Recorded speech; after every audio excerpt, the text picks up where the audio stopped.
Well, in this video, you actually may hear me cuss a little bit more. Oh my gosh, this really angers me. All right, so there's a little gravel lane. This actually comes to the Rowlett Station Trailhead. Good luck with that. There's no trail here. A few years ago when I was here, I usually have, I don't have it with me today, I usually have like trail tools or cemetery cleaning tools. I cut a trail through that mess over there. This is American Battlefield Trust property out here. There are, at least there was at one time, there are 3 interpretive panels out there. The closest one's probably about 100, 150 yards in, and I hand whacked a trail to get out there. It is being completely overgrown, which is unfortunate. You've got a lot of woodies that are starting to grow here, some trees and whatnot, which is most unfortunate. But you can't even get out here. You can't even interpret it the Rowlett Station battlefield. If you go to the westerntheatercivilwar.com website and then go to blogs and then do a search, a little search icon, type in Rowlett Station, you will find that I wrote a blog a couple years ago about an enhancement project. Because if the local battlefield organization can't get on the core Munfordville battlefield, then turn Rowlett Station into your primary piece, or the piece that's easiest to get to, because to get to the actual part of Munfordville battlefield that we can access is a pain in the tushy. You got to know where you're going. I don't think there's any directional signs. We'll find out today. There's no directional signs out there, and it's a little side road. It's a very narrow side road. You got to want to go there, which is okay for battlefield trampers. A lot of us will go find it, right? But the problem is, this is right along this Rowlett Station. That's Highway 31 West right there. All right, so you put a sign out front, you mark this with a flagpole, you get some gravel donated from the locals, you cut this open again so you can get in here, and you put, so a gravel pull off in this area. All right, so let me come over this way. And hopefully I won't forget to talk about my communication with the property owner of the property behind me. Now, the property I'm coming over here, there are signs over here, but you wouldn't know it. Like, you literally would not know there are signs over here unless you just happen to be a battlefield tramper like a lot of us are, right? So I'm coming over here. Here's the preserve again, a very similar sign to the one we saw before, except, oh boy, yeah, we've got some nasty stuff coming down, right? I was gonna pull this branch away, but I'm not gonna touch that now. And anyway, now we're down here, right? So now we're down here. Here's the gravel lane. There's no pull off here. There's no real trailhead here. And this area all above me is closed. So there's an interpretive panel, and I'm gonna get myself a little bit in trouble. I won't go all the way in. Try not to. I want to respect the property owner. I grew up on a farm. You better not be trespassing on somebody's farm. You never want to get shot. But look at the view. This is fantastic, except we can't really use it. We can't really access it, which is most unfortunate. Again, another interpretive panel, which from here looks pretty darn faded and goopy. This is just a shame. This is all really beautiful. So it looks like this is grass that was planted here purposely, and it looks like they probably cut it. So I don't see a bunch of woodies and stuff growing up in there, right? You start to get that next generation of whatnot that starts to grow into a prairie field. So somebody must be mowing it, burning it, whatever they're doing. So this is great. I'm glad to see that part of it. But we'll look at the view. I mean, this is fantastic. So that ribbon of road, that's the old Louisville and Nashville road. Okay, the Woodson house, you can't really see it from here, but it's up in that tree line. Whoops, sorry, that tree line in the distance. Okay, pops down. Fort Craig is in those trees there. The cemetery's right next to it, and then the road pops down to the river where the pontoon bridge was. Can't see it from here, but just off to the left is the railroad, and the railroad bridge right down that way. So this is a fantastic view, and this is what we're missing because we can't access the property. I'm probably breaking the law right now because I'm about 20, 30 feet in, but I'm not going to go any farther. So if the property owner is watching this is as far as I'm going, sir. Anyway, but this is the stuff. It's like, put the bickering aside, whatever it is, and please open this back up, because this is a core part of the Munfordville battlefield. All right, so I'm gonna walk away from here, and I'm gonna go over here and talk about this mess over here, which is the Rowlett Station. Again, if the local organization cannot make amends with the property owner of the property behind me, then make Rowlett Station, which is a really cool fight. It's small, but it's a really cool fight with colorful characters and interesting units. Make this then the thing that people see. right? You can put some split rail fencing up there by that entrance. You can put some split rail fencing down here just to indicate that, hey, this is a little bit of a battlefield, right?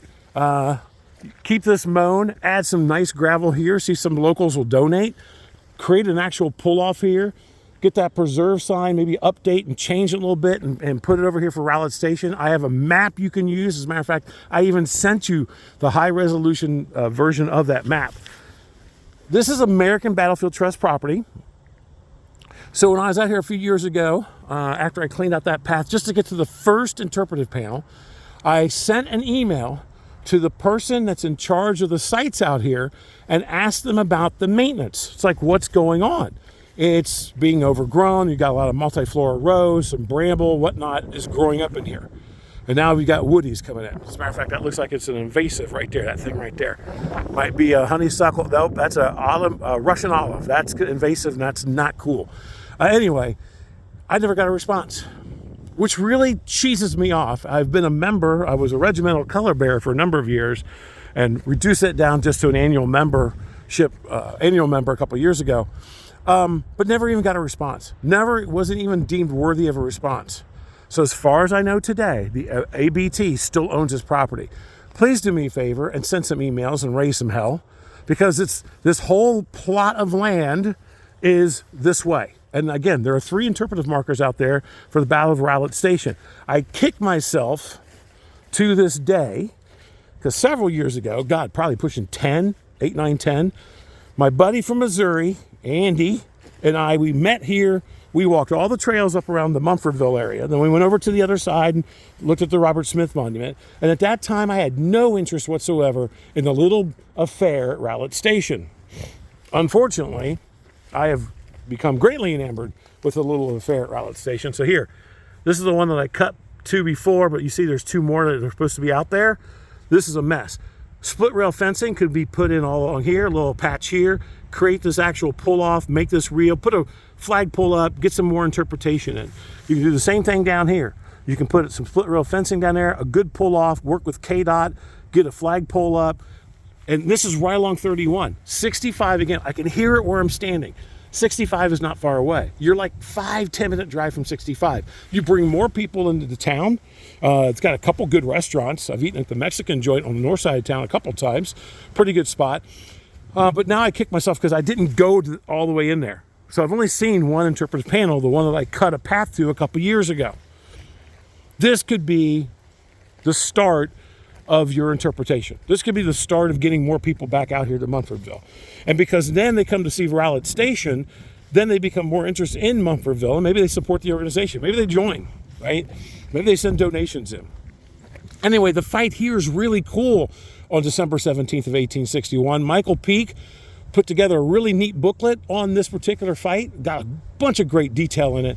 Really like it. Characters, you've got Benjamin Terry of the Texas Rangers are here. Of course, it's Hyman's Brigade is here with Arkansas troops in support. So now you've got some interesting mixes here. You've got Terry's Texas Rangers themselves are here. You've got the 32nd Indiana, which is the first German from Indiana. But part of those boys come from where I live now, Cincinnati, Ohio. As a matter of fact, one of the officers that is killed here, Max Sachs, his body is taken back to Cincinnati. He's buried in one of the Jewish cemeteries on the west side of town. Another soldier is killed here. He is actually buried in one of the concentric circles at Spring Grove Cemetery. This is, the Germans form square. Yes, they do. This is really a cool little fight, which could be interpreted a heck of a lot more. Have a couple of tours every year, but you got to get this all cleaned up first. Right? Lease this out. Like ABT, what are you doing? Lease this out to a local farmer. Let them cut it, right? And let them keep get this woody shit down. And then get your trails back in. Get your signs replaced, reinstalled and replaced. And really open up this interpretation. Okay, that's more politics for you. And yes, I'm ranting and raving a little bit. But you know what? I'm getting to be an old, curmudgeonly, get off my lawn kind of guy. And so I really, not that big of a deal for me, right? So I'm going to say it, right? And I am happy to help with this, living 3 hours away as much as I possibly can. Again, I got a new map completely made by Make Me a Map. Ed Alexander did a fantastic job on that map. But this has got to get worked on. This got to get worked on soon. That's more Russian olive growing right there. These little lower things. That's all invasive. This will be completely swamped over. Actually, it pretty much already is. I don't want to go walking out there at this particular point unless I have my weeder with me, and I don't. All right, this is it from this location. Yes, I'm ranting and raving a little bit.